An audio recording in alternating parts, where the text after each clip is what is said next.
On May the 14th, 1940, the German army is continuing its advance through Sedan in an effort to cut off and surround the Allied armies in Belgium. The French General Staff, realizing they have been outmaneuvered, counterattack with one of the few armored divisions in the French army. It is a last desperate attempt to halt the German tanks of General Guderian. Stretched out over 12 miles, it's massacred, company by company. Between the 16th and 19th of May, another armored division, the 4th, is hurriedly assembled and with Colonel de Gaulle in command, is thrown into the battle at Montcornet.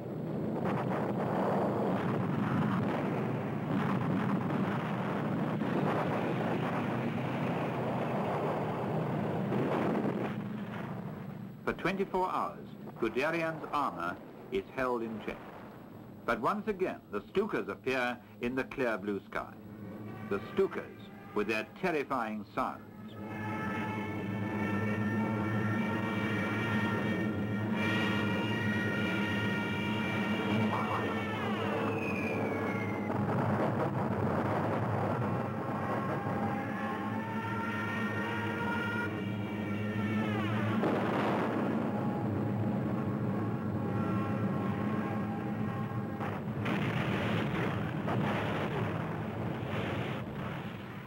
The French counterattack has advanced 1 mile towards Guderian's command post, but the Stukas stop them dead in their tracks.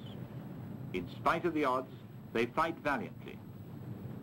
Also, they have discovered that in a battle of tank versus tank, the French armor is superior to the German. But they had neither anti-aircraft weapons nor air cover. Inevitably, they are defeated.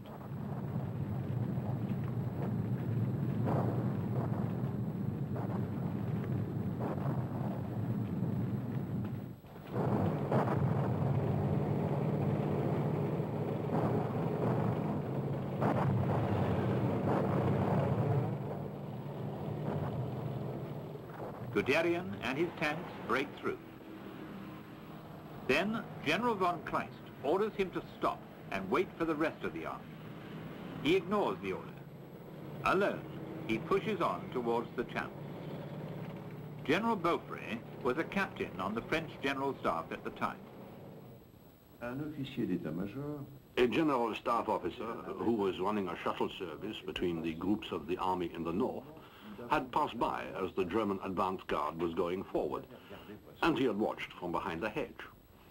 He reckoned there were only 10 motorcyclists and an armored car, a small advance guard.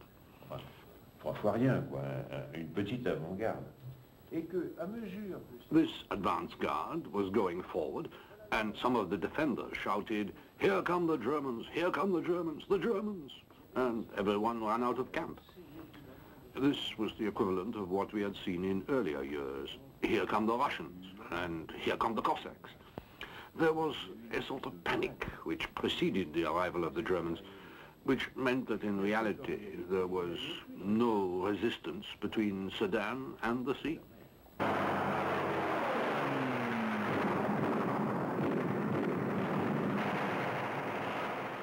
On the French coast, there is total confusion with the arrival of the Germans. The units, cut off from headquarters, are dislocated. Refugees from Belgium and northern France crowd the roads with their meager belongings.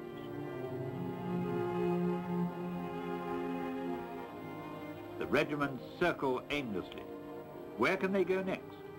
The Germans are everywhere, in front and behind, north and south.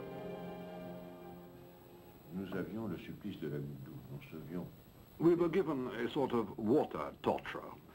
We received bad news, bad news, bad news, unceasing bad news, without having the least success.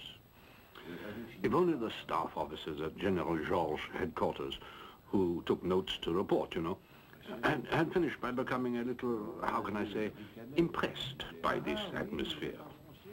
Instead, they sneered and said to each other, "Oh yes, you are pushed back.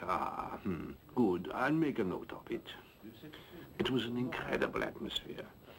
This sort of moral wear and tear, which was produced by the accumulation of 8 days of constantly bad news, had in some ways worn away, worn to the bone, the capacity for reaction. Helplessly, the French generals watched the collapse of their defense plans.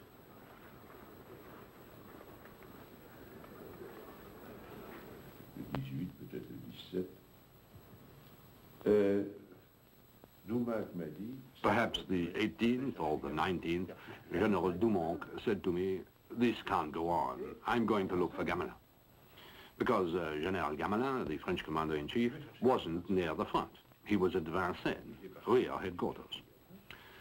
Doumac left in a car to look for Gamelin, whom he regarded as a professional soldier, if one can say that. And then he spoke with him in the car, saying, "General, orders must be given. We can't stay down there."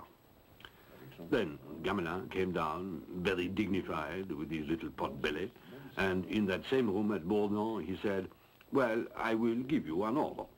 Je vais vous donner une directive.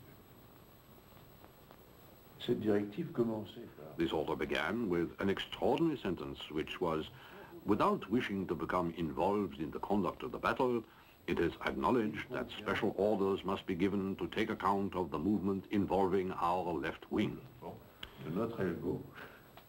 En conséquence, In consequence, the Northern Army Group will march towards the north. le groupe d'armées de l'Ouest, qui était le GA3, marchera vers le nord. Voilà. Et puis, là-dessus... That's it. And then, right there and then, he went into lunch. Il y avait au Bourdon une belle salle à manger. There was a beautiful dining room in the Bourdon. It's quite a ridiculous memory, but I believe it's worth recalling. C'est ridicule, mais je crois qu'il vaut la peine d'être rappelé. Le général Gamelin... You see, General Gamelin had in some way excited the patriotic zeal of the cook, who'd produced a lunch which was almost a wedding feast. Et le cuisinier avait fait un déjeuner qui était à peu près l'équivalent d'un repas de noces. Et ce repas de noces... And this incredible banquet took place in a deathly atmosphere. It was almost that. And Gamelin was swaggering and making jokes. Not particularly good ones, no, but he was talking, and that rang false, entirely false. Et ça sonnait faux, mais entièrement faux. À la fin de ce banquet...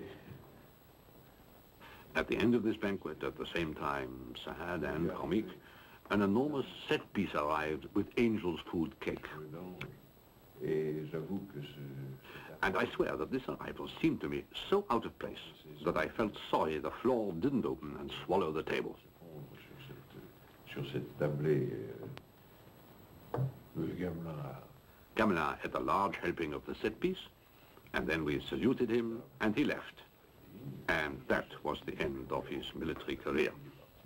Et ça a été la fin de sa carrière militaire. Weygand, 72 years old, replaces Gamelin. He was the head of Foch's General Staff during the First World War. Reynaud also makes Marshal Pétain Vice President of the Council.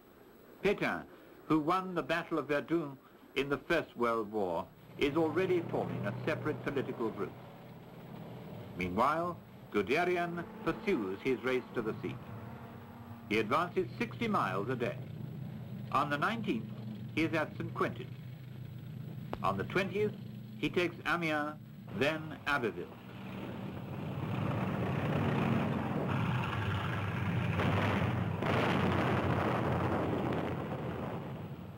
On the evening of the 20th, the Spitta battalion of the 2nd Panzer Division is the first to reach the Channel coast. The loop is closed. The Allied Army of the North is surrounded. The Belgian Army, the British Expeditionary Corps, and 2 French armies. It's still a considerable force. Weygand himself gives the order to attack from north to south, to break out. This was Weygand's first plan. But the British don't have faith in him anymore. Lord Gort, the British Commander-in-Chief, has only one concern: to save his Expeditionary Corps. On May the 25th, the British divisions, surrounded at Arras, received the order to retreat to Dunkirk. without informing the French.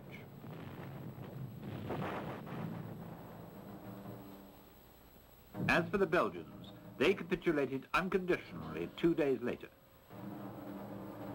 King Leopold took this decision against the advice of his government and only warned the French an hour later. He refused to leave for London.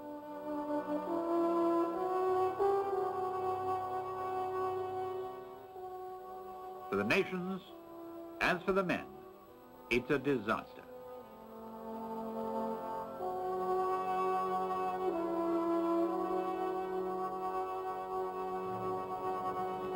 Most of the French army in the north, surrounded and in disorder, falls into German hands. Entire divisions, together with their generals.